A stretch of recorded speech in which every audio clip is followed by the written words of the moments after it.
గత సంవత్సరం అంటే మార్చి 6, 2025న కర్ణాటక దగ్గర హంపీలో ఒక రేప్ మర్డర్ ఉదంతం జరిగింది.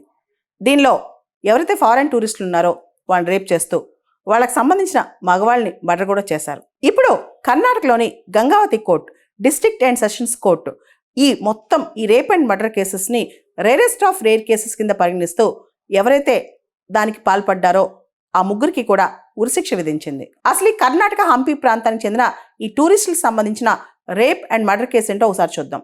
మార్చి 6వ తారీఖున నార్థన్ కర్ణాటక హంపీలో ఒక దారుణం జరిగింది. అక్కడ గ్యాంగ్ రేప్ జరిగింది. ఇజ్రాయలీ టూరిస్ట్ 27 సంవత్సరాల అమ్మాయి హంపీకి వచ్చింది.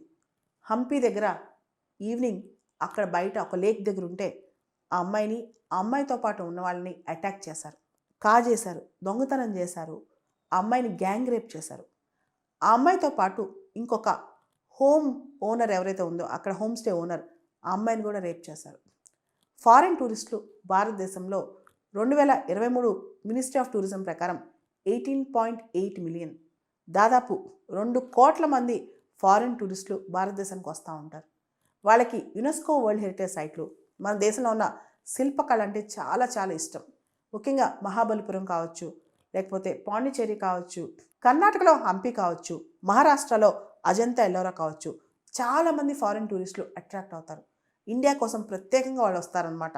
హిమాలయస్ కూడా చాలామంది వస్తుంటారు. కానీ వాళ్ళకి చాలా పెద్ద థ్రెట్. చాలా సందర్భాల్లో వాళ్ళని స్టాకింగ్ చేయటం, వారి వెనకాల లోకల్స్ పడటము, ముఖ్యంగా ఈ లోకల్ యూత్ ఎవరైతే ఉంటారో చిన్న చదువు లేకుండా చిన్న పనులు చేసేవాళ్ళు, వాళ్ళు ఎక్కువ మంది వాళ్ళ వెనకాల పడతా ఉంటారు. వాళ్ళ వెనకాల పడి స్టాకింగ్ చేయటము, వాళ్ళని హెకిల్ చేయటము, దాంతోపాటు కొన్ని సందర్భాల్లో ఎవరూ లేకపోతే వాళ్ళపైన సెక్షువల్ అటాక్స్ చేయడం ఇవన్నీ చేస్తారు. అయితే ఈ సందర్భంలో ఈ కేసులో ఏమైందంటే ఈ టూరిస్ట్తో పాటు, ఇజ్రాయలీ టూరిస్ట్తో పాటు 3 పురుషులు కూడా ఉన్నారు.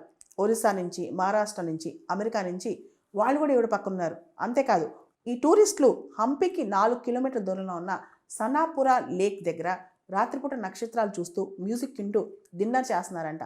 ఆ టైంలో లోకల్స్ 3 వాళ్ళ దగ్గరికి వెళ్ళి వాళ్ళపైన అటాక్ చేసి వాళ్ళ దగ్గర ఉన్న వస్తువులను తీసుకుని ఈ ఇజ్రాయలీ అమ్మాయిని గ్యాంగ్ రేప్ చేశారంట.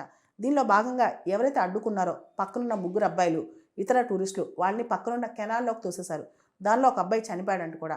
దీనికి సంబంధించి భారతీయ న్యాయ సంహిత సెక్షన్ 309 థెఫ్ట్ ఆఫ్ ఎక్స్టార్షన్ కింద, సెక్షన్ 311 రాబరీ కింద and robbery with serious injury అనమాట 311, తర్వాత సెక్షన్ 70 క్లాజ్ 1 గ్యాంగ్ రేప్ కింద, తర్వాత సెక్షన్ 109 అటెంప్ట్ మర్డర్ కింద, తర్వాత ఎవరినైతే కెనాల్లో తోసేశాడో ఆ అబ్బాయి కూడా ఒక అబ్బాయి చనిపోయాడు టూరిస్టు, ఆ అబ్బాయి మర్డర్ కింద, ఇవన్నీ కింద సెక్షన్స్ కింద వీళ్ళపైన కేసు బుక్ అయ్యాయన్నమాట.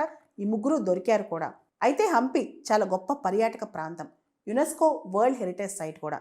అయితే అక్కడ లోకల్స్ హోమ్ స్టే ఇస్తారు. అంటే అక్కడికి వెళ్ళి హోమ్ స్టేలో ఉండొచ్చు, రోజుకి ఇంత అని కట్టి వాళ్ళే ఫుడ్ కానీ అన్నీ ప్రొవైడ్ చేస్తారు. చాలామంది ఫారెన్ టూరిస్టులు ఈ హోమ్ స్టేస్లో ఉంటారు.